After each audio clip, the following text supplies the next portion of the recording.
یہ کہانی ہے آج سے 5 سال پرانی، جب میں سمناباد لاہور اپنی خالہ کے گھر رہنے کے لیے گئی۔ میں گجرانوالہ سے ہوں۔ مجھے چھٹیاں تھیں، دسمبر کی چھٹیاں گزارنے کے لیے میں اپنی خالہ کے پاس لاہور چلی گئی۔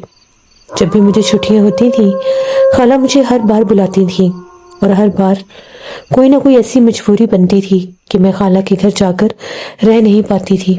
اب کی بار خالہ نے مجھے کہا کہ چھٹی ہوتے ساتھ ہی خالو آئیں گے اور تمہیں لے جائیں گے۔ جیسے میری چھٹیاں ہوئی، خالو مجھے لینے کے لیے آ گئے۔ ان دنوں میں بہت شدید دھند اور بہت زیادہ ٹھنڈ ہوتی تھی۔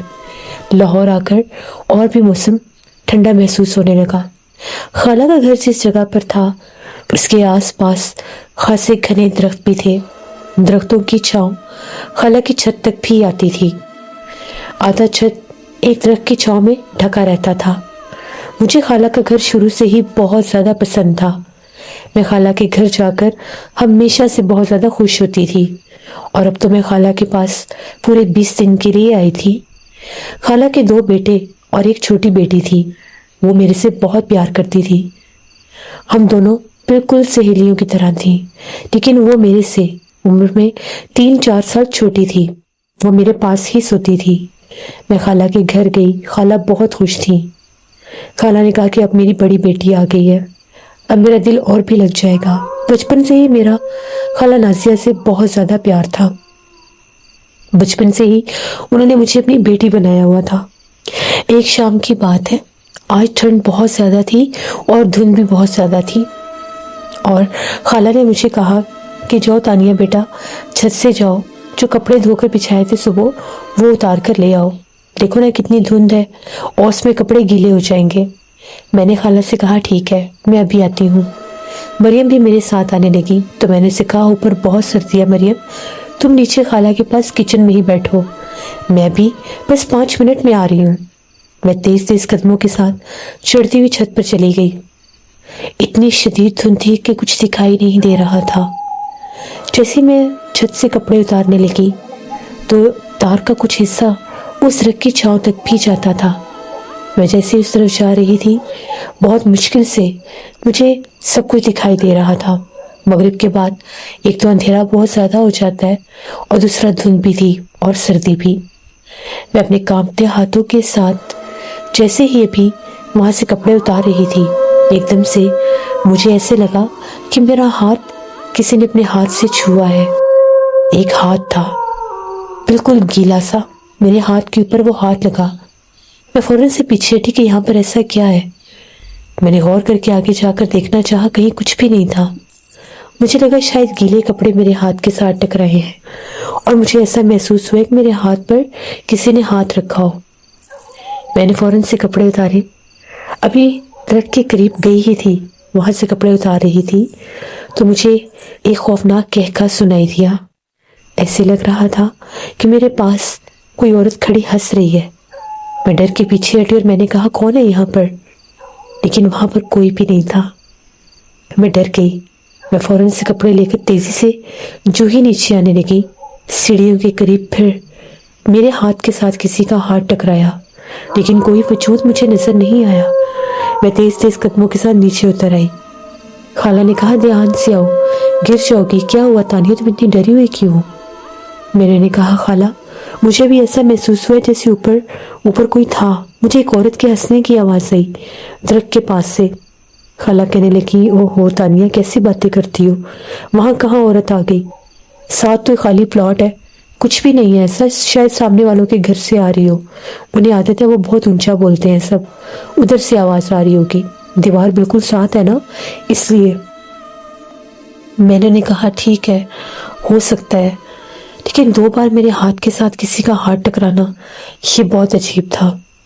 بہرحال میں نے کپڑے وغیرہ جا کر بچھائے، ہم لوگوں نے شام کا کھانا بنایا، خالو بھی آ گئے، میرے کزن بھی آ گئے، ہم سب نے کھانا کھا لیا۔ اس کے بعد میں نے چائے بنائی، سب بڑے کمرے میں بیٹھے ٹی وی دیکھ رہے تھے، ہیٹر چل رہا تھا۔ میں اور مریم اپنے کمرے میں بیٹھی باتیں کر رہی تھیں۔ تبھی مریم کہنے لگی